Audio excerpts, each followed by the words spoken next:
Herzlich willkommen. Very welcome to this evening panel of the conference Geteilte Heimaten. Tonight's discussion has been conceived by Debates on Europe. Debates on Europe is normally a series of events organized by two German institutions, namely the S. Fischer Stiftung, the S. Fischer Foundation in Berlin, and the German Academy for Language and Literature based in Darmstadt. Ever since the first event of this series was held in Budapest in 2012, Debates on Europe has been hosted in places where something is at stake, where the future is being negotiated politically, socially, or culturally. From Minsk and Kharkiv in the east to Belfast in the west, or from Narva and St. Petersburg in the north to Skopje and Athens in the south. These events have addressed the most pressing issues on the European agenda. And even if we tonight have migrated into the digital sphere, this is a topic that we will focus on for the next hour or so as well. For just as Christine Heinig, one of the key persons behind this conference, noted in her opening remarks yesterday, cohesion, social cohesion, is something that is and always will be umkämpft. It is at stake, and it's being negotiated and defended every day. It is at stake. And in some places, more than others. Tonight, we will hear about three such places: Northern Ireland, Belarus, and Hungary. And from these three places, we have three remarkable people who will tell us about the situation in these cities and countries in Europe. Jan Carson is a writer based in Belfast. She is a community arts facilitator. Her first novel, no, not her first novel, her novel, The Firestarters, won the European Union Prize for Literature for Ireland a couple of years back. Just last month, she published The Last Resort, which is a collection of interlinked short stories set in a fictitious or fictional camping place or a caravan park. It was originally commissioned by the BBC and was broadcasted on BBC4 for, I think, 10 consecutive Sundays in a row.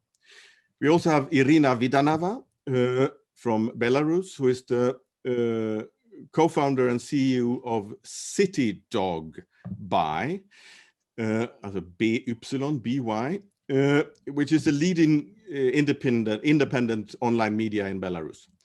She's an internationally acclaimed digital media expert. She's a researcher and consultant, but she's also an author of numerous publications on new media, on civil society, and on public policy in Belarus. And she's a board member of the Belarusian Association of Journalists. Thirdly, we have László Földényi, who many of you who are listening to this from Germany will be acquainted with. László Földényi is a cultural historian, but he's also considered one of Hungary's most prominent and renowned intellectuals. He's a member of the German Academy for Language and Literature, and last year, 2020, he won the Leipzig Award for European Understanding, the Leipziger Buchpreis zur europäischen Verständigung. This prize he was awarded for his book Lob der Melancholie, also in praise of melancholy, and he will finally be able to receive that, I hope, in just a couple of weeks in Leipzig. László Földényi is also a professor, and as such, he used to be the head or chair of the Film and Theater Art University in Budapest. He isn't anymore, and I think that he will tell us a little bit more about that as the evening proceeds. Jan, I would like to start with you. Can you tell us a little bit how it is in Belfast, where you are at the moment, and what is happening in Northern Ireland right now? Okay, first of all, can I say a huge thank you for having me here? Greetings from Belfast, where it's finally not raining for the first time in about 10 days. I never like to assume that people know anything about Northern Ireland. We're such a tiny little country. So just to give you a brief background, you'll know about the conflict here, the 30 years of the Troubles, which came to some kind of a resolution in 1998 with the Good Friday Agreement, which brought a level of peace to Northern Ireland. But whereas the world's media perhaps stopped giving us attention at that point, all of the issues that were pertinent during the Troubles didn't go away overnight. There's been a lot of kind of simmering unrest here over the last 20 years. And I guess since Brexit and the Brexit vote and the referendum, things have begun to bubble to the surface here in Northern Ireland again. And the last period of the last 6 months in particular have felt particularly tense. I always feel bad saying it feels a little tense here in Northern Ireland because it always feels tense in Northern Ireland. The other thing that we like to say a lot is it's very complicated, and it is a dreadfully, dreadfully complicated situation to explain. We have a devolved government here in Stormont, so we get to make quite a few decisions, but we always have to kind of refer to Westminster for things as well. It's a power sharing elective, so we have a DUP First Minister, so that's one of the Protestant political parties, who's backed up by a Sinn Féin Deputy First Minister, and the tension there, as you can imagine, there are two political parties that don't see eye to eye on a lot of things. So there's been quite a lot of tension over the years. Things at the minute are particularly anxious because of the Northern Ireland Protocol, which the unionist parties, the Protestant parties, do not like. The Northern Ireland Protocol came in after the Brexit kind of legislation began to play out, and the unionists see it as placing a trade border through the sea between Northern Ireland and mainland Europe. And obviously unionists feel very strongly that they are part of the UK, and any assumption of a border horrifies them. So there's anxiety around the Northern Ireland Protocol. There's a lot of anxiety as well around that kind of balance of power. I mentioned it's quite slim at the minute between Sinn Féin and the DUP. It's liable to tip into a Sinn Féin led government in the next election. And of course, one of Sinn Féin's big issues is that they would like the reunification of Ireland. So we are likely to see a border poll, a referendum of some sort in the next few years. Obviously, looking at what's going on in Scotland and the rest of the Union, it feels like the Union is about to break up. So there's an anxiety around that in the wider sense of the United Kingdom at the minute. So those issues are in the background, and you may have seen in the international press in April, it tipped over into rioting. So in loyalist Protestant working class areas of Belfast, Derry, and Carrickfergus, there were petrol bombs thrown, there were attacks against the police force, and we had a week of just an awful lot of, it felt like the old days again. It did not feel good here. Buses burnt out, police attacked, and that anxiety is simmering beneath the surface. And of course, the lockdown issues around coronavirus haven't helped at all. People are frustrated to start with. So when I say that it feels tense here, it always feels tense in Belfast, but right now it feels particularly tense. The police helicopter has been over my house for about a month solid, and it's not just me they're watching. I'll stress that it's not me that's being observed. We're all being observed. It feels very tense in Belfast. But you already kind of touched on some of the really tricky issues here, because you said in the loyalist Protestant working class areas of Belfast, there has been. And already here, we recognize something that is not so often talked about, at least not outside of Northern Ireland, that this conflict is not a religious conflict, not only a religious conflict between Protestants and Catholics, which is has very often been framed as or described as, but also entails a lot of other elements. Could you just very, very briefly tell us about how these divisions actually play out in the city? Or Belfast, or in Northern Ireland as a country. Yeah, I mean, Belfast is a microcosm of the whole of Northern Ireland, so we still have a lot of segregated housing areas. So there is a peace line in Belfast which divides working class Protestant and Catholic communities. We still have a segregated school system. 90% of our schools are still segregated.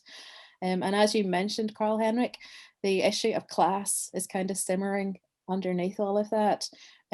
More middle class areas wouldn't tend to be segregated along those lines, and the tension that we're seeing at the minute is bubbling up in working class areas, and that's partially because of other factors. And what was terribly disturbing about the riots in April was it was mostly children who orchestrated it. So young men, I think the youngest arrest was 13. So these were young boys, and they're frustrated because they come from areas where unemployment is rife, poverty is an enormous issue, and for the last 20 years, we've had a suicide epidemic in Northern Ireland. There are more people who have lost their lives here from suicide in the last 20 years than were victims of the entire 30 years of the Troubles.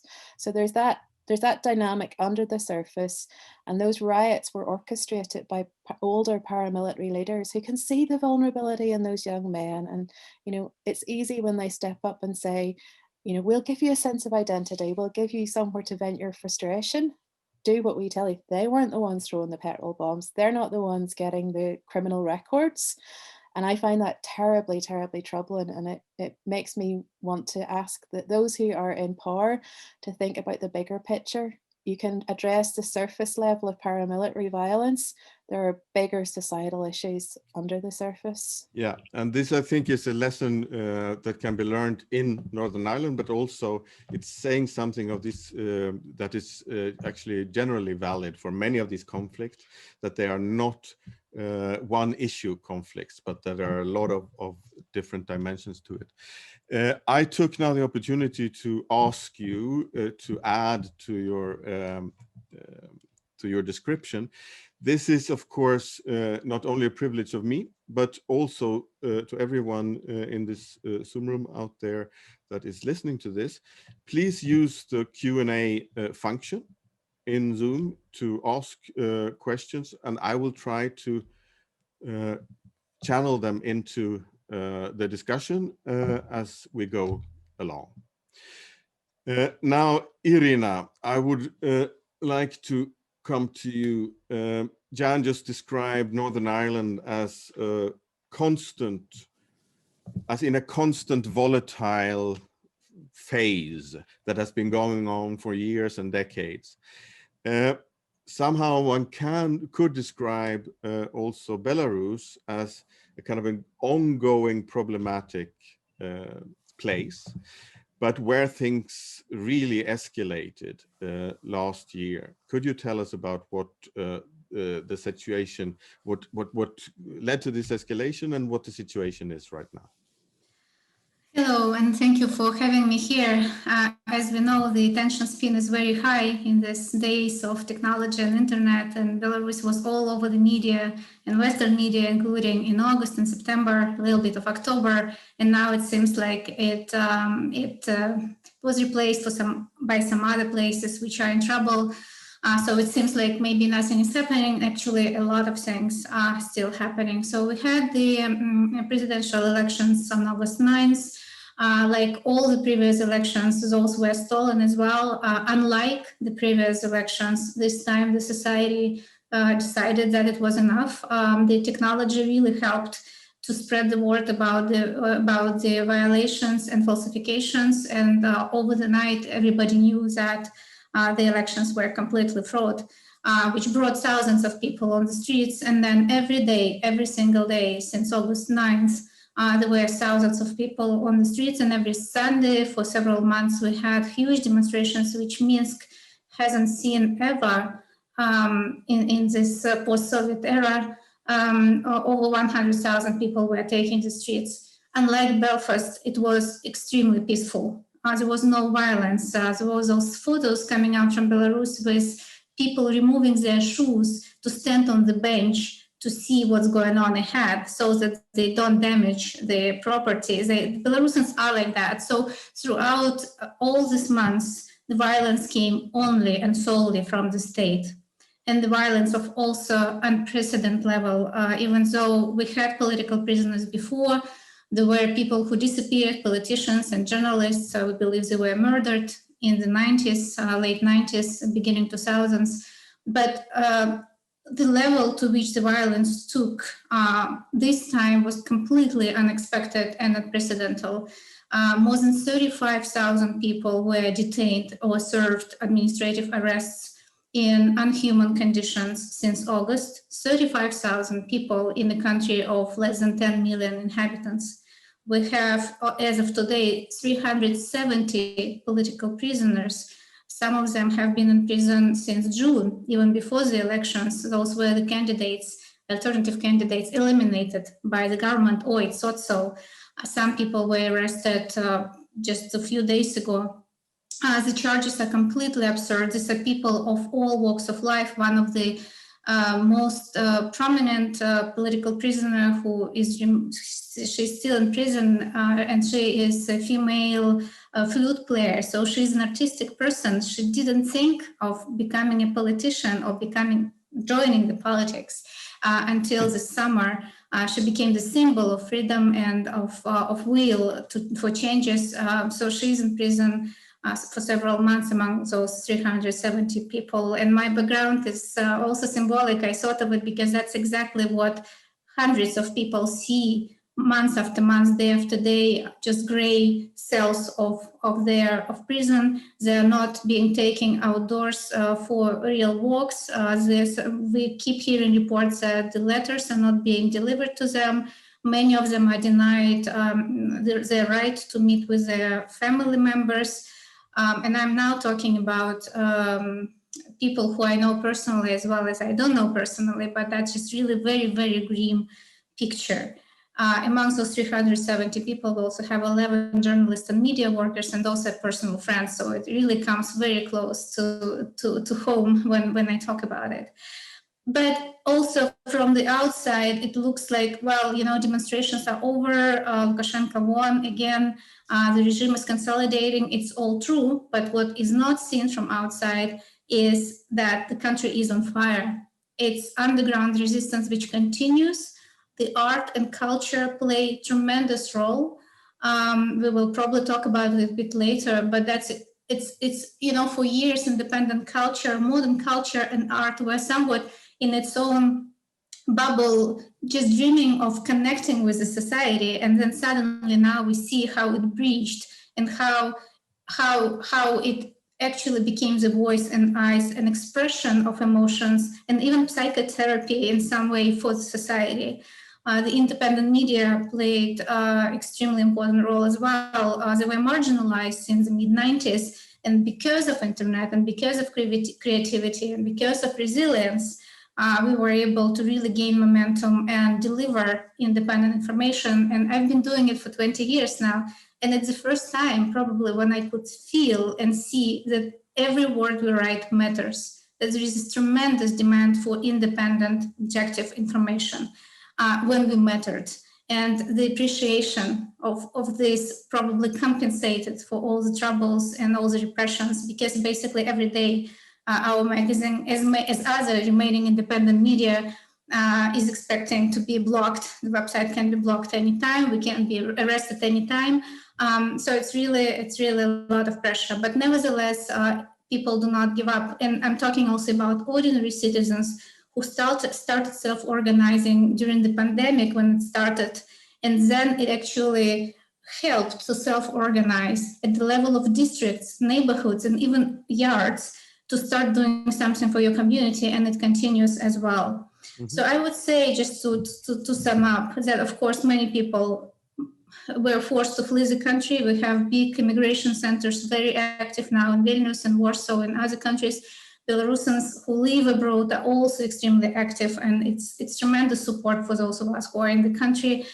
We also never saw Belarusian diaspora being so active, and it's something also very new for Belarus to see and to feel that there is a nation inside of the country, but also outside of the country. But I would say with all of that, society has changed completely. And even though it looks like the regime is winning now, it's a question of time when it will fall, because there is no way back. After what happened in our heads, there is no way back to how it was before August 2020. Yeah, so you're absolutely right, I think, in drawing the conclusion that Belarus is somehow out of the top spot of the 9 o'clock news and on the front pages of the newspapers. But if you look further, it's clear also that your struggle there is not going unnoticed, even in Western media. But we will talk more, just as you presumed, also about what is the role of art, of culture, of journalism, of education in this whole conundrum. But first I want us to so that we're on the same page and know a little bit about the very different parts. We're spanning basically 3 time zones here between Belfast and Minsk. It's important, I think, to look at the diverse part of this problem as well, and individual part of it, just as well as draw kind of general conclusions. László, in Hungary, people are not being beaten up on the streets. It's not violent in the way and repressive in the way that Iryna just described. However, for 10 years at least, Hungary has also been in the focus of not only Hungarians, but of international media and European media. And in some ways, Hungary has taken the lead, has become a vanguard for a new type of, well, what one wants to call it, we can discuss that, of a liberal democracy or of authoritarianism, or whatever one wants to call it. Could you describe to us what has happened in the last years and what the situation is in Hungary at the moment? Hi, Carl Henrik. It's a pleasure to take part in this debate. The first debate, as you said, took place in Budapest about 8 or 9 years ago, and now I'm again in Budapest. So I have been in Budapest all my time. You are right. Mr. Orbán, our prime minister, became world famous, and his name is mentioned together with Donald Trump, Erdogan, and all the other guys in the world politics who we don't like. As you all know, Orbán began his political career in the late 80s, early 90s as a liberal politician, supported by George Soros, and later he moved first to the center, then to the right, and now at the moment he ended up in the far right or extreme right, and he feels home in the company of politicians like Salvini, Marine Le Pen, Geert Wilders, or the AfD. And he's building up something which doesn't exist in my mind, but still he clings to it, the illiberal democracy. And what does this mean? It means he launched a war in the recent years against culture, against all liberal values. First in Hungarian politics, he eroded the rule of law, democratic values, and asserted his grip over institutions such as the electoral system, the media, the courts. And now he started a culture war. Kulturkampf is the real name. It's also in Hungary, we call it with this German expression, Kulturkampf, which is taking place. It means he wants to control everything from the media to education, higher education, from press to theaters, in every field. And slowly this is taking place. It was just about 2 weeks ago, in the late April, that the government passed a law transforming control of 11 Hungarian universities to a series of foundations. These foundations are all run by his allies, and the universities were placed under the control of public foundations, along with the billions of foreign or millions of euros worth of assets, including palace, harbors, mansions, resorts, parks, theaters, clinics, and what you can imagine. And the main point of this foundation-based structure is that the state assets that are to be handed over to these foundations will no longer be considered public capital in the classical sense. Now, of course, everybody regards this as a theft. It means that Orbán is ensuring that Fidesz, his party, can maintain important positions, even in the case if he will be defeated next year during the elections.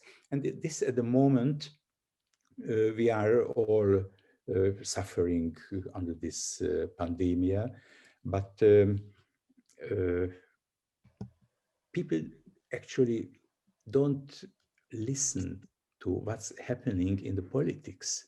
Everybody cares about vaccination, about how many people die. I must say, Hungary has the worst statistics in deaths in the whole world at the moment. So everybody is occupied with this theme, and the large public didn't notice that what's going on, so that actually half of Hungary has been stolen. So this is the bad news.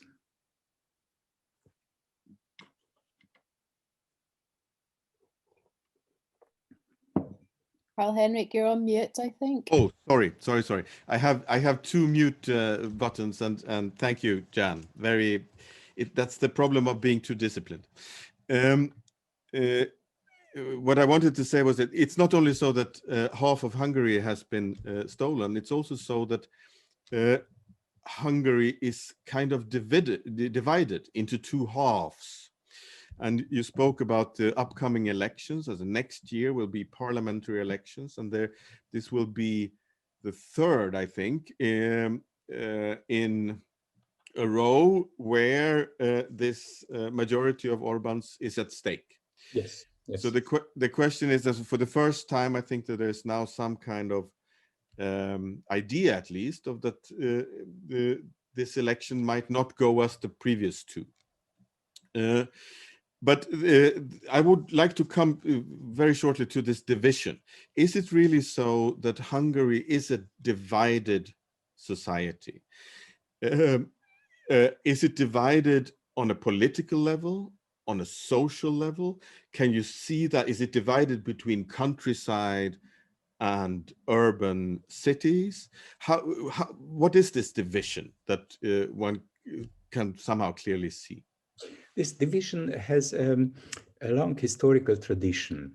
It comes from it started from the late 18th century already, when in Hungary there was no bourgeoisie in the classical sense of the word, and because of this,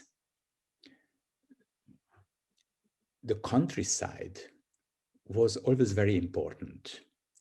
And the cities, especially Budapest, was inhabited by people who were mostly foreigners. So still in the late 19th century, half of Budapest was German language country. And the country was always suspicious of the city. And later, in the first half of the 20th century, the cities meant they had industry, they had the finance. Most of the Hungarian Jews lived also in the cities. And in the country, they said this is something which is against the old idea of Hungary. They want to go to the West. They are importing ideas which do not belong to the Hungarian heritage. And because of this division is very, very deep. It's not social. I wouldn't say it's social. It's more cultural. It's more cultural. Of course, the present government knows this very well and can play with this division very well. So we arrived to a point where actually marriages have broken up and friendships were broken up just because of this division. So we are, I think, we arrived to a point where nothing can go deeper than this one. So you live in Vienna, Carl Henrik, and I live in Budapest. It's by car, it's 2.5 hours, but now we feel as if we were living thousands and thousands kilometers away from Vienna. There are problems in Vienna as well, I can tell you, but we will talk about those a different time. But staying with this, with you for a while, László, you're saying half of the country has been stolen, and one very important part of the description that you just made is, of course, this attack on academic freedom and this attack on the educational system, on the system of higher education. And you were, as I tried to hint at in my introduction, chairing a department at the University for Theatre and Film Art in Budapest. But you resigned. This Yes. was one of the acts that you thought would be taking a stand against a development that you couldn't accept. Can you tell us a little bit of what happened at that university? Oh, yes. Our university, the University for Theatre and Film, it's an old institution, 156 or 57 years old. It's a very esteemed university. And last summer, the Hungarian Parliament proposed a bill to change the structure and the working model of this university. And this proposal was preceded by no discussion with the staff of the university. And the bill became law, even though we were protesting, and the students, the faculty, and the management were strongly protesting against this. According to this bill, the university is to be managed by a foundation and run by a board of trustees. But neither the faculty nor the management nor the students of the university were consulted at any stage in this process. And the first step this new board took was to strip the democratically elected university senate of most of their decisional powers. So on the 1st September last autumn, the Senate and the faculty leaders resigned as a form of protest, and the students, they occupied and blockaded our university. The demands were clear and targeted at the guaranteed autonomy of our university. Shortly afterwards, a new chancellor was introduced. The students didn't let him enter the university. And so he hired an office somewhere outside in an office building. And from there, he took internal and illegal measures, such as switching off the Wi-Fi, closing the main auditorium where the daily assemblies were held, switching off electricity, and so on and so on.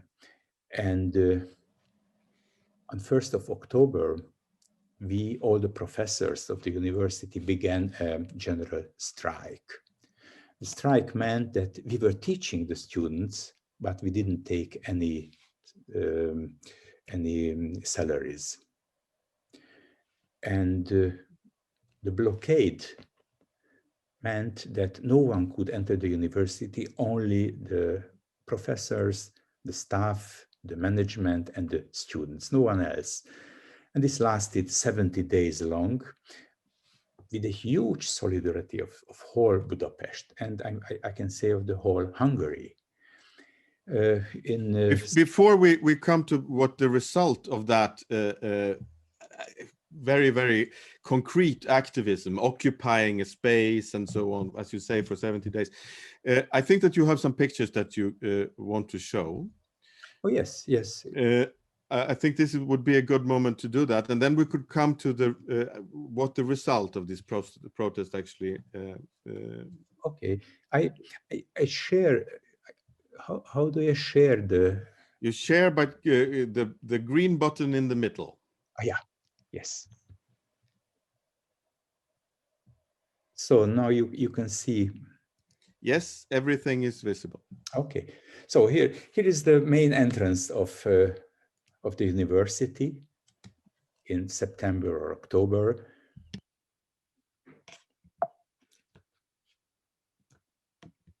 This is how it looked like. These stripes, these are used when something is done, a renovation in the road or roadblocks, but this red and white stripe became a symbol. And now you can see on cars this stripe, or on bicycles and motorcycles, people wear them. I'm sure that Iryna will actually recognize that symbol as well. We'll come to that later. Yes, of course, because it's also in Belarus, the white and red. But so this is how the blockade, a day of the blockade. Every day, this is how the students lived in the main entrance of the university. There they changed every day, and there was a guard. Every second day, there was a press release and a press conference in front of the main entrance. Some media were always present, so the few oppositional media which still exist.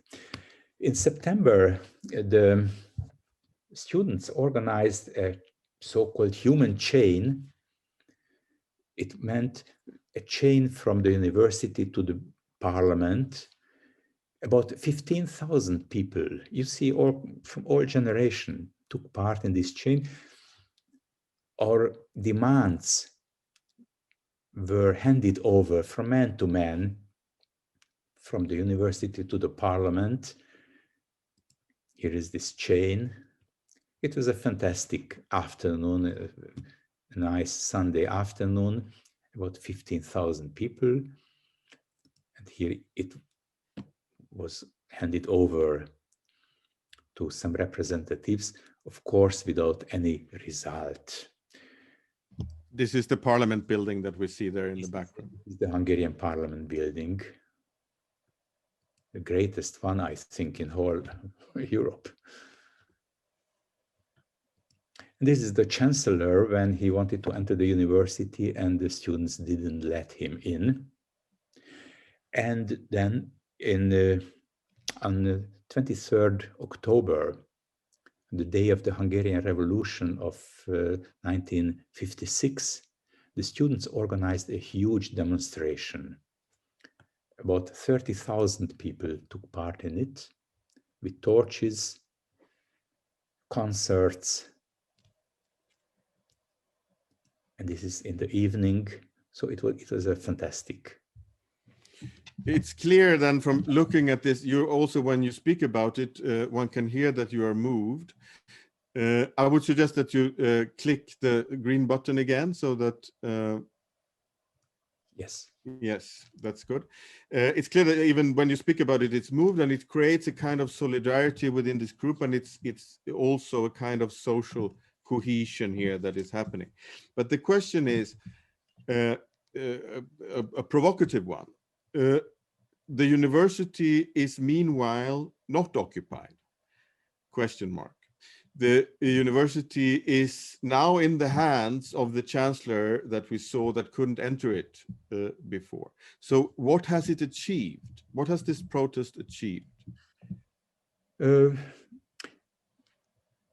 This was the first case that there was a very serious and demonstration against the Orban system. And 2 or 3 years ago, when the Central European University was forced out from Hungary, there were also demonstrations, but it lasted 2 or 3 weeks. But the university wasn't occupied, wasn't blockaded. This was the very first time that Orban and the regime had to face that there is a young generation which doesn't want their rule. Of course, the university now isn't occupied, but in the meantime, in February, over 30 professors, me included, resigned, so we don't have now any post at the university anymore. About 20-25 members of the management also resigned, and about 150 students. It's a small university of 400 students. About 150 students, as they say, they postponed their studies. But in the meantime, so during the parallel with the blockade, we started working on a program which we called Emergency Exit, whereby we are trying to save the diplomas of all those students who do not want to cooperate with the illegally appointed management of the school. And we founded a society, it's called Free SFA Society. SFA is the name of our university. Free SFA Society to rescue these students. And we are teaching these students. So I'm teaching, also today I had my lessons, and of course we are not an accredited higher educational institution and probably will not become one soon, but we are in close collaboration with 5 universities from abroad: Vienna, Munich, Ludwigsburg, Salzburg, and Warsaw. And they will give diplomas to all these students, and our teaching staff is doing his work, of course, without any salary. But I think this is a fantastic achievement. So we are not only proud of it, but I think the students will get a very, very good diplomas all over Europe. And this is a kind of solidarity which hasn't taken place in Hungary for many years. Yeah, and I think that we come back to the general conclusions one can draw from that. But it's a horrifying story, of course, but with a very encouraging core, where you move on, create other types of alternative forms of education, and so on. Jan, I will come back to you very, very soon, but I will take a detour over Belarus before we come back to where we started in Northern Ireland. So in what you said, Iryna, before was that there's no way back. And what László is describing here is describing a way forward, right? As that one creates alternatives to that what is. The question is how sustainable they are and so on. But if it's the case in Belarus that there is no way back, what is this alternative structures that could sustain the protest, that could lead to a sustainable social and political change? It's a complicated question, of course, and before I get to it, I'll probably refer to your question about divisions. And I was listening to László, recognizing so many things and feeling very strongly for what you've been going through, because we've been through these similar things years ago, but now they repeated this summer in the fall, when also Dozens of professors resigned in the protests against the repressions of the students. Hundreds of students were expelled or arrested. We have a group of student leaders who are in prison now, and many who had to flee the country. So I think when I think about division in Belarus, division between choosing the past or the future. And this is a division line that the society as a whole wants the future and the regime wants to stay in the past. And it's a division between dictatorship and democracy, and the division between conservation and changes. What talking about what can be those structures, there will be different. There are already different structures. What we saw for the first time probably is that the self-organization at different levels, from universities to those neighborhoods, where people for the first time got to know their neighbors in face and name, where they would get together to have a discussion or debate in the yard about the history of Belarus or about the political situation. It never happens. There were like flying lectures, like László just was explaining how they're building these new structures. So there were political scientists and historians and cultural figures and artists who would be invited by these local communities and would come to the yards in the open air settings. They would be drinking tea and discussing those big issues which we as a society did not address before. So I think it's a good start. So what gives me hope is that now we're talking about really changing the structures, creating these self-organizing structures, rather than thinking who will be the next leader. It's not a question about the leadership, it's a question about how the society wants to see itself and rebuild, reinvent itself, which gives me hope that we might succeed, even if it will take more time than we hoped when we started those protests. Yeah, László, you wanted to comment on that? Yeah, a question to Iryna. When all these demonstrations in Belarus took place, we were watching that the women played a huge role. And how do you explain this, as both in Belarus and now also in Russia, the women play a more important role than men? I'm not sure if it's more or less important. I think that women were always playing a very important role in the opposition structures. They were, before that time, they were not in the front line. So you would usually see men politicians or men oppositions, and the women would be doing a lot of background work, which was actually moving things forward. So it's something that I personally observed a lot, and it was also a lot of debates about it, why we're on the background more than on the front line. So what changed in the summer is that due to different factors, starting from Svetlana Tikhanovskaya replacing her husband who got arrested and becoming the leader of the opposition, of the democratic movement, and transforming from a housewife to an absolutely brilliant public figure. That was the first step. And then there were the three women who became the symbol of the summer. And then the next natural step was that that women took the stage when the men were beaten severely. And still in Belarus, until this time, it was part of the culture that women would not be beaten, that they would not be arrested. Also in 2010, we had several women leaders who were arrested, but overall, they would let women go. When there was this big roundup of arrests, usually women would not be punished as severely. So I think it's a combination of these two things, or three things, which visualize the role of women for the entire world and made us even more proud of what we were trying to do. It's nice to see this. So yeah. But you said before in your at your first statement actually that culture and art played an enormous role in this protest, also as a kind of psychotherapy, and it suggests to me that it's a kind of identity building which is going on there, or at least strengthening of an identity, or supporting an identity that is perhaps there already.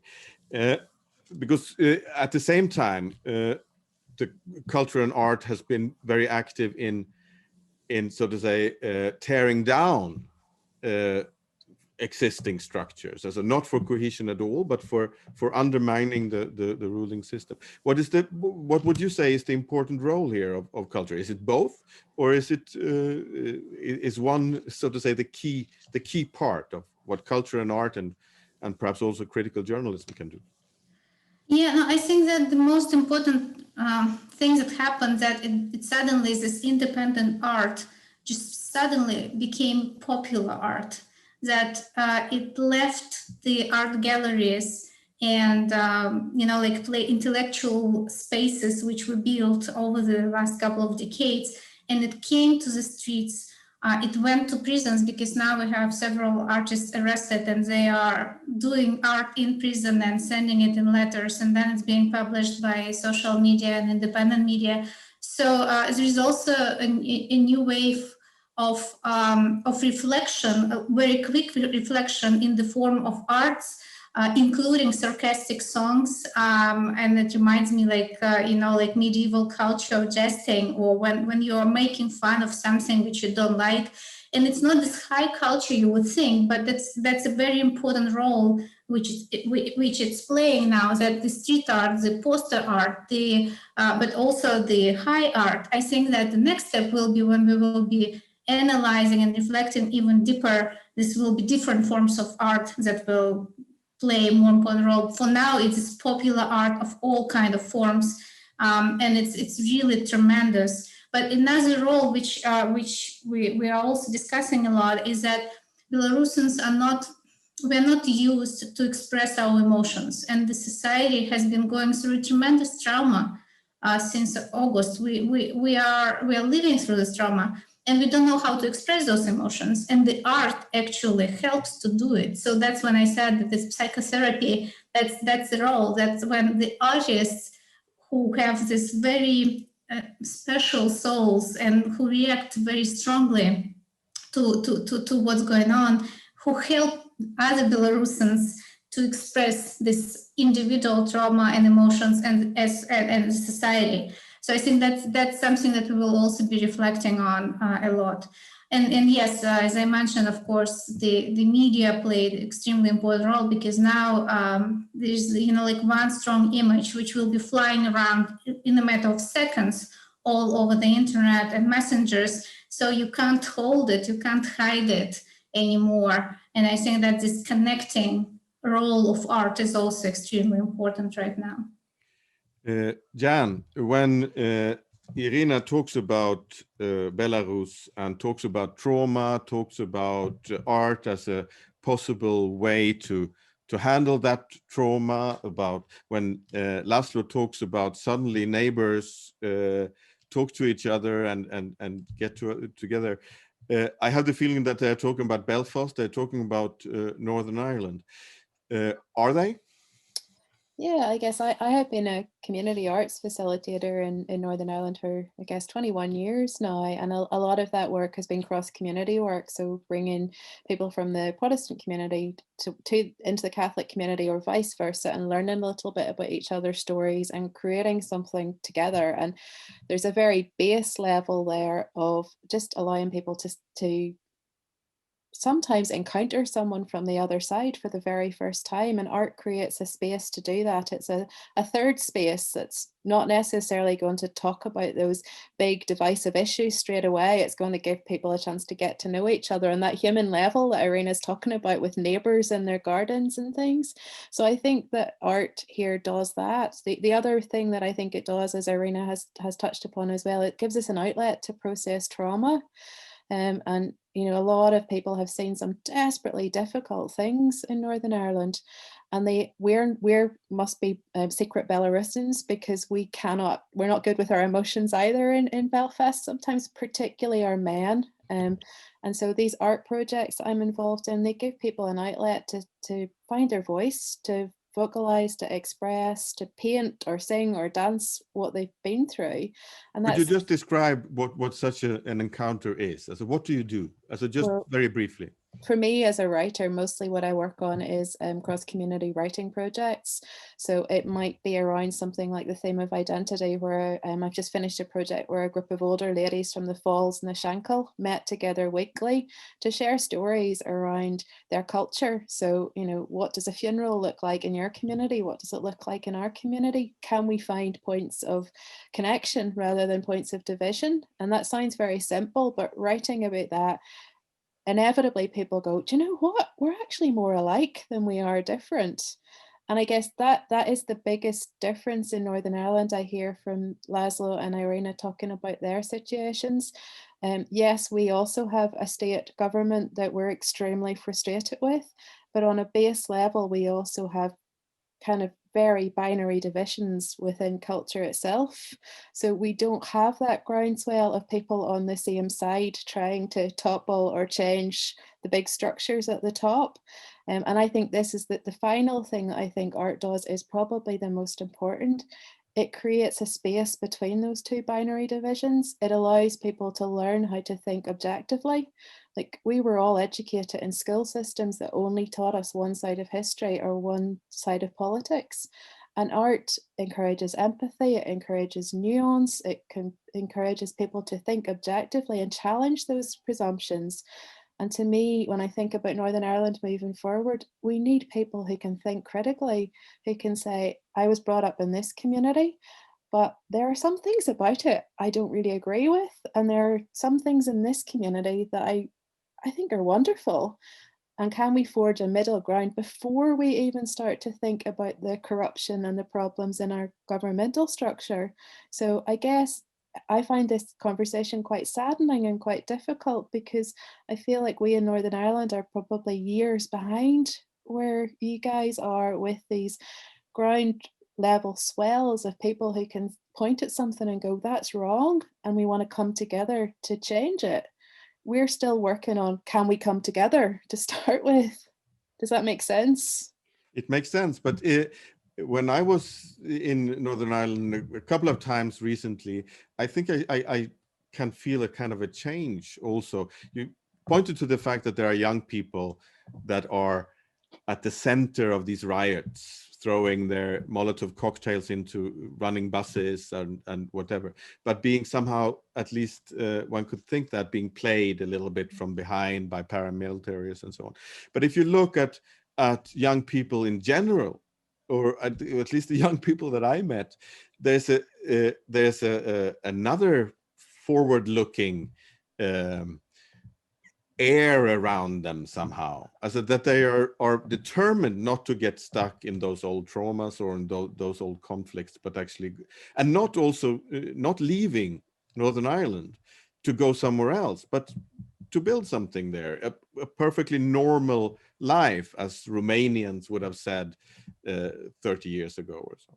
Yeah, I think in some levels you're right, Carl Henrik, and in some levels I fundamentally disagree with you. There are very inspirational young people who are determined to stay and change things.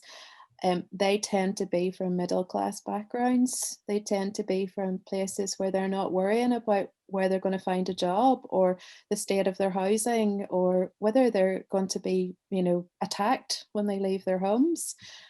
When you have that feeling of not feeling safe, of not having an identity, of not feeling like you have a future, it's really hard to be inspirational sometimes. And that's where the paramilitary groups tend to sweep in, and they can see vulnerability in our young people and they manipulate that. And it's desperately, desperately frustrating. I've been working with a Northern Irish contemporary playwright called David Ireland for the last wee while. He's one of our kind of most established playwrights at the minute. And he grew up in a loyalist housing estate, very working class area. And the only reason that he didn't get involved in the paramilitaries was because he stumbled into a drama group. And he's gone on to be an award-winning playwright, whereas most of the kids he went to school with have got caught up in this cycle of violence and poverty. And so I guess that's why I really believe in community arts. And our government, László, are probably a little bit more subtle than Orban. So they are also systematically undermining the arts infrastructure of Northern Ireland, but it's through reducing funding, it's through minimalizing what we do, so they make it seem small and insignificant when actually it has played a massive part in the peace and reconciliation process. So I think their objectives are probably just as sinister, but they go about it in a slightly more kind of subtle way sometimes. Let me ask you one more question, Jan, that has to do with writing. And when you describe the potential kind of soothing and objectifying, as in a positive sense, or making things possible to see intersubjectively, perhaps rather than objectively, then art gets this kind of healing function and a role. But at the same time, high art is very often not that, because it becomes too one-dimensional. It becomes too much of painting things a little bit too pink, perhaps, right? And you don't do that at all in your books. As in Firestarters, it's there. I mean, it's the different perspectives are there, but it's not, so to say, making the conflict easy somehow. And the same thing in Children's Children. The title says a little bit what it's about, is that ideas and traumas and conflicts are transferred through generations as well. But you don't do that. Do you see that as a challenge, as a not to become too healing? Yeah, two things I'd like to say about that, Carl Henrik. First of all, as an artist, I always want to begin from a position of treating the people and the subjects I write about with respect and dignity. I have to see that they're human beings first, and that they are of worth and value. And so when I write about these situations, which are desperately difficult and complex and problematic, I want to make sure that I also bring up the humanity in the people I'm writing about. Particularly the loyalist community here have been very satirized and mocked. And it's not fair. I mean, sometimes they set themselves up to be satirized and mocked in what they do, but I have to see them as full human beings and write about all of that. And the other thing is that I need to see myself as complicit in the problem. And I think sometimes artists remove themselves, and we have to have a certain amount of distance to write about things. But you know, a thing I'm realizing at the minute is I was 18 when the Good Friday Agreement was signed. That was 23 years ago. I've been an adult for 23 years. The frustrations I have with Northern Ireland, the lack of integrated education, the peace lines, the paramilitary violence, which is still endemic, I should have done more about that. I should have been doing what you guys are doing so well in Belarus and Hungary, protesting and petitioning and talking more about it. And when you place yourself as complicit within the problem, I think it gives you a very different way of writing about it. Yeah, I find that quite difficult, actually. It makes me think about what I do next with my writing and engagement, because I don't want another 23 years of this in Northern Ireland. I want us to be further down the road. A fabulous answer. I've asked that question many times, actually, and I don't think that I ever got such a good answer. I would like at this stage to get some of the questions from the audience into this as well. And the first one would then go to you, László. Yesterday, when the conference opened, Basil Kerski, in his opening speech, was referring to a kind of quid pro quo situation in Russia, where Putin are, so to say, delivering certain things in order to keep allegiances and so on. Is this the same situation that Orban is doing in Hungary, also with this creation of the foundations that you described earlier? I think something similar is taking place in Hungary. Actually, when in Russia, the gender studies were prohibited at the universities. Next week, also in Hungary, all the gender studies were prohibited at Hungarian universities. And also the foundation system is quite similar to that, what's happening in Russia.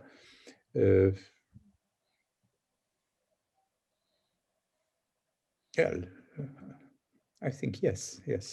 Yeah. Yeah, Jan, please. I don't know if this has appeared in your international news yet, but Johnson's government is starting to do something similar in the UK. So arts funding to universities has been absolutely slashed. So I think the similar things are beginning to happen with us in the UK as well. Yeah, I think that I mean what this discussion have shown so far is that there are so many similarities between these apparently very different situations, and of course there are differences as well, and one shouldn't think that one understands this by just making a little bit of comparisons.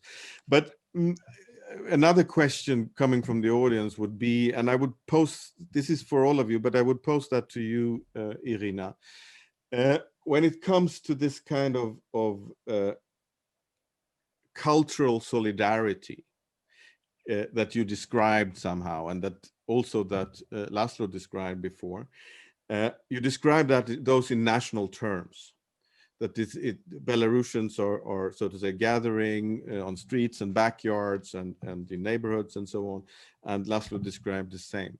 However, we're all not living only in nation states, we're living in a larger context. What does a kind of European solidarity mean for the cause in Belarus, to take this as the first example? Do you care if there's support from cultural activists or cultural actors, or even other parts of societies in Europe, or do you have to deal with it yourself? No, of course we care, and it matters a lot. Just to feel that we are not alone in this struggle, given that the world is not the best place right now. There are so many problems and so many big challenges that it's very hard to find a happy place on the planet now.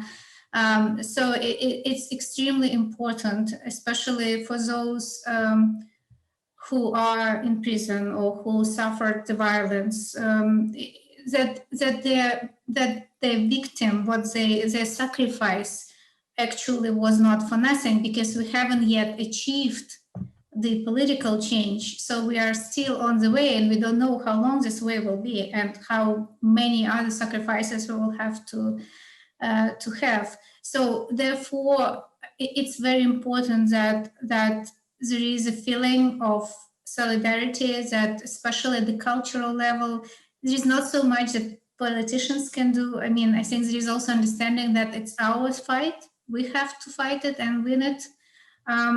So we don't put the responsibility on some external forces. So we know that we must push until we achieve something, but to feel that the values matter, that what we stand for matters, that those are not empty words when we talk about freedom and democracy and human rights and independence and cultural rights, that this is all having a meaning. That's very important. But of course, also there is a practical level to it. We see a lot of solidarity, like László said, with students who were expelled in Belarus, and now they are continuing their studies in Lithuania, Ukraine, and Warsaw, and other countries. That's very important. The same for artists. There are communities now, Belarusian independent artists in Vilnius, in Kyiv, and other places, and there are local artists who are supporting them and who actually create joint projects. So I actually think that with all the hardships of what we are going through, there are also so many new things and openings, and this cross-border solidarity and feeling of belonging to a bigger community and not just our local ones, as we used to be very close-minded, I would say, and kind of sitting in our box and fighting our fight. Now we feel that we're actually part of something larger. And I think that that's of tremendous importance from all the points of view. László, in Hungary, this question has, of course, also been on the agenda for a long time. When during these 70 days at the Theatre and Film Art University, there were several international petitions. Big Hollywood actors signed these, and there was a large one had the feeling it was a large international community of intellectuals and artists and whatever that supported the thing. At the same time, these measures and petitions or support are, of course, mostly symbolical. Not what Iryna talked about, then receiving students, but a lot of these other things are symbolical. Is that still helpful, or do you see other that there has to be some other way of organizing this kind of, let's say, European solidarity to start with? Well, this huge solidarity, it was, I would say, mentally helpful, but otherwise it didn't help.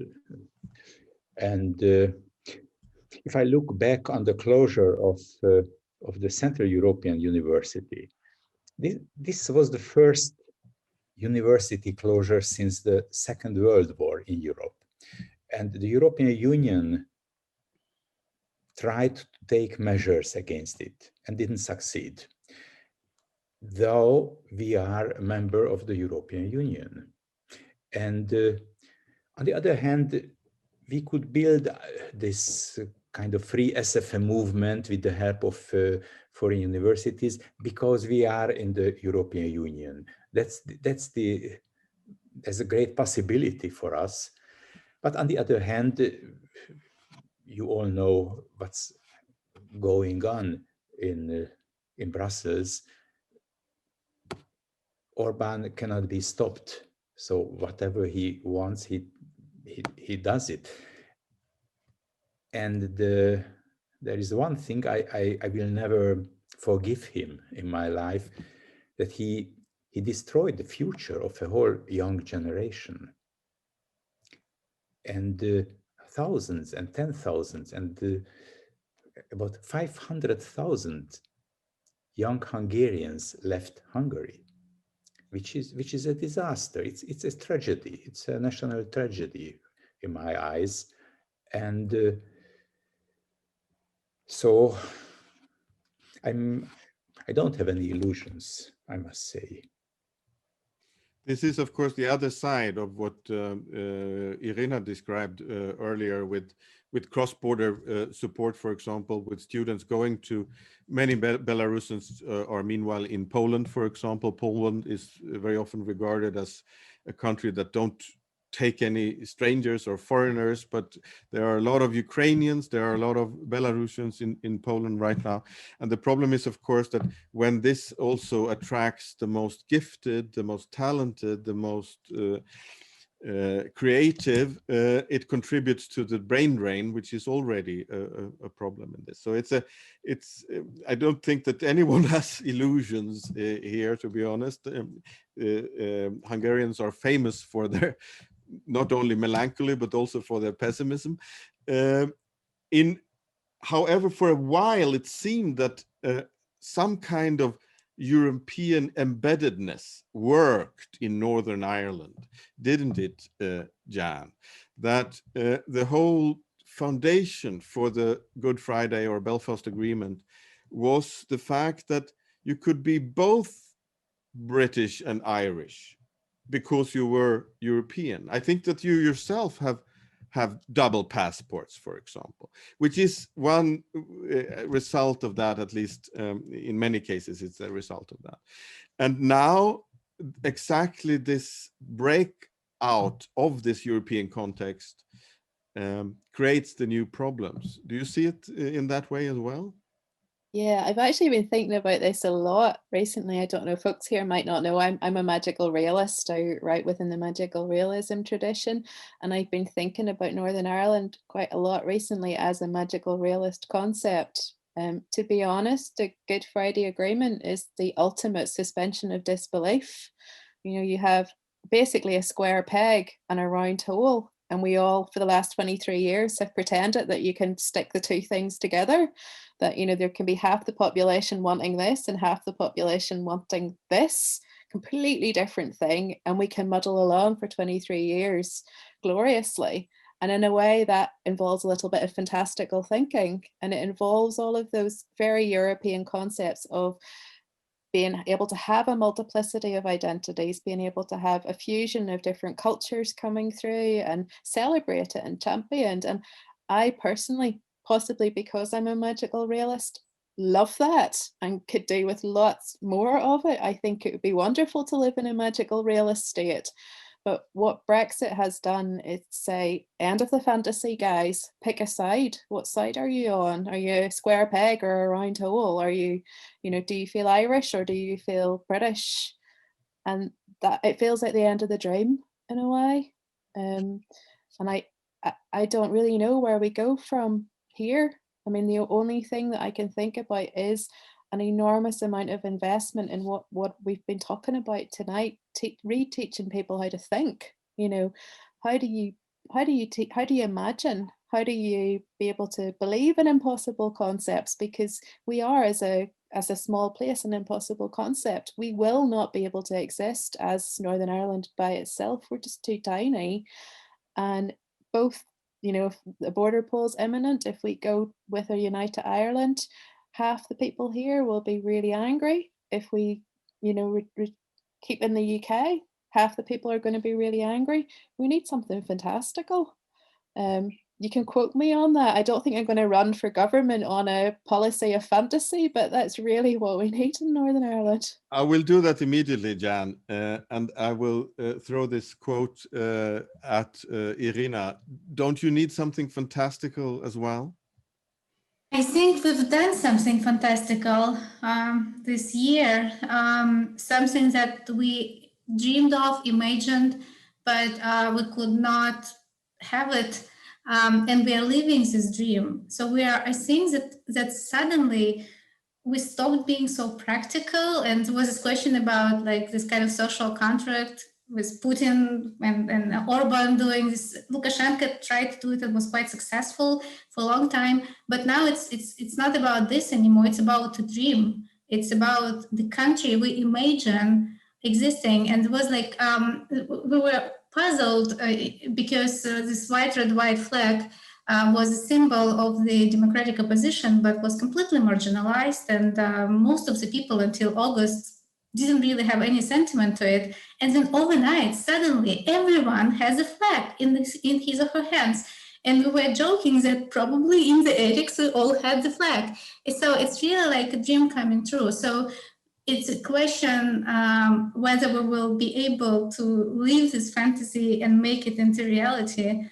But just the possibility of touching it a little bit, of allowing ourselves to believe that we can make it, and that we have it somewhere deep in our souls and hearts. We always had it, and now it's shared. I think that this is already amazing in itself.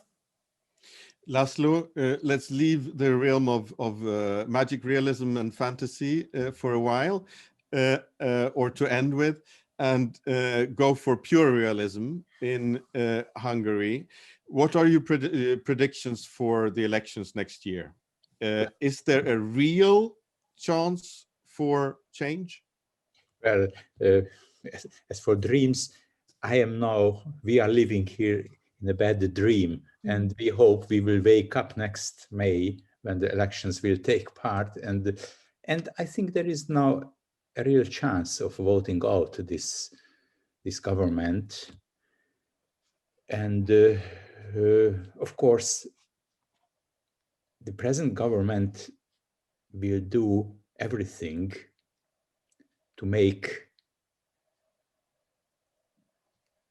their work hard, because all these foundations which are now built up, they are in the hand of Fidesz. And if the opposition wins next year, which is very possible, they won't have anything in their hands. So the half of Hungary is a shadow state. So that will be the real hard task, how to take it back. So even if you wake up from a nightmare, you will have to deal with reality then. Yes, reality will be very, very difficult. It will be very difficult. Thank you, all of you. We've been doing this for a little bit longer than we planned, but not too much. I hope you enjoyed it. I certainly did. I hope the audience did as well. And I'm really glad that we could add to this already very multifaceted conference, Geteilte Heimaten, in Dresden, this European context from 3 different corners of this continent. Thank you very much. And I hope to see you in real very soon. Thank you. Thank you. Thank you. Bye, everybody. Bye. Bye.